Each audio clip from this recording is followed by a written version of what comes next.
क्या आपने कभी गौर किया है बाइक के पीछे लगे उस छोटे गोल बॉक्स का असली काम क्या है? या फिर ये सोचा है कि जब हम पानी को उबालते हैं तो बैक्टीरिया मर जाते हैं, लेकिन जब उसी पानी को आप फ्रीज करके बर्फ बना देते हैं तो वो जिंदा क्यों रहते हैं? और क्या आपने वॉश बेसिन में नल के नीचे वो छोटा छेद देखा है? वो आखिर काम क्या करता है? और साथ ही ट्रेन की पटरियों पर बिछे छोटे छोटे पत्थरों का क्या काम होता है? तो बने रहिए वीडियो के आखिर तक, क्योंकि आगे के फैक्ट्स आपको हैरान भी करेंगे और इंटरेस्टिंग भी लगेंगे। तो चलिए वीडियो स्टार्ट करते हैं। फैक्ट नंबर 1, कभी सोचा है जब पानी को उबालते हैं तो उसका तापमान 100 डिग्री सेल्सियस तक पहुंच जाता है और इतनी गर्मी से बैक्टीरिया का प्रोटीन स्ट्रक्चर और सेल वॉल टूट जाती है, यानी वो पूरी तरह नष्ट हो जाते हैं। लेकिन जब आप उसी पानी को फ्रीजर में रखते हैं तो तापमान गिरने से बैक्टीरिया मरते नहीं, बस सो जाते हैं, क्योंकि ठंड उनकी लाइफ प्रोसेस को स्लो कर देती है। यही वजह है कि फ्रीजर में रखी चीजें जल्दी खराब नहीं होती, क्योंकि बैक्टीरिया की एक्टिविटी रुक जाती है। लेकिन जैसे ही बर्फ पिघलती है और पानी नॉर्मल टेम्परेचर पर आता है, वो बैक्टीरिया फिर से एक्टिव हो जाते हैं, यानी ठंड उन्हें बस सुलाती है,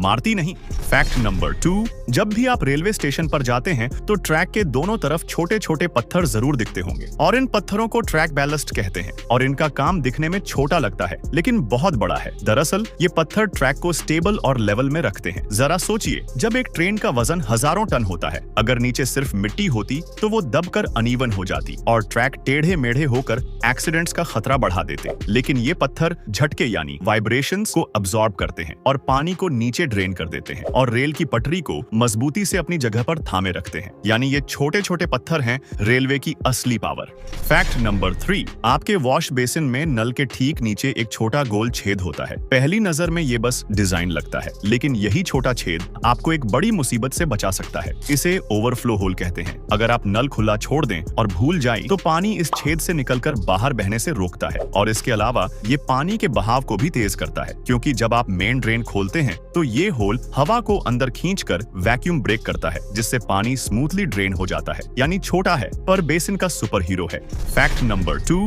दोस्तों, क्या आपने कभी सोचा है ग्लास यानी कांच ट्रांसपेरेंट क्यों होता है? ना लकड़ी की तरह अपारदर्शी, ना धातु की तरह चमकदार। असल में ग्लास का स्ट्रक्चर बाकी चीजों से बिल्कुल अलग होता है। ये न तो पूरी तरह ठोस होता है और न ही तरल यानी लिक्विड, और इसमें मौजूद एटम्स एक गड़बड़ तरीके से सजे होते हैं। इसलिए लाइट उन पर अटकती नहीं, बल्कि सीधी निकल जाती है। यानी ग्लास रोशनी को अब्सॉर्ब नहीं करता, बल्कि उसे पास थ्रू कर देता है, और इसी वजह से हमें उसके पार सब कुछ साफ दिखाई देता है। इसीलिए कांच हमेशा पारदर्शी ही होता है। फैक्ट नंबर 1, आपने बाइक के पिछले हिस्से में स्प्रिंग के साथ एक छोटा गोल बॉक्स देखा होगा, जो अक्सर काले या सिल्वर रंग का होता है, और इसे सस्पेंशन डैम्पर कहते हैं। जब बाइक किसी स्पीड ब्रेकर या गड्ढे से टकराती है तो स्प्रिंग झटका लेकर ऊपर नीचे होता है। अगर सिर्फ स्प्रिंग होता तो बाइक ऐसे उछलती जैसे ट्रैम्पोलिन पर कोई कूद रहा हो, राइड बिल्कुल अनस्टेबल हो जाती। लेकिन इस छोटे बॉक्स में टेल और वॉल्व्स का सिस्टम होता है, जो स्प्रिंग की एक्स्ट्रा बाउंस को कंट्रोल करता है। इससे झटके स्मूथ हो जाते हैं और राइड बैलेंस और कंफर्टेबल रहती है। यानी ये छोटा बॉक्स आपकी राइड को सेफ और स्मूथ बनाता है। तो दोस्तों, ये थी कुछ ऐसी बातें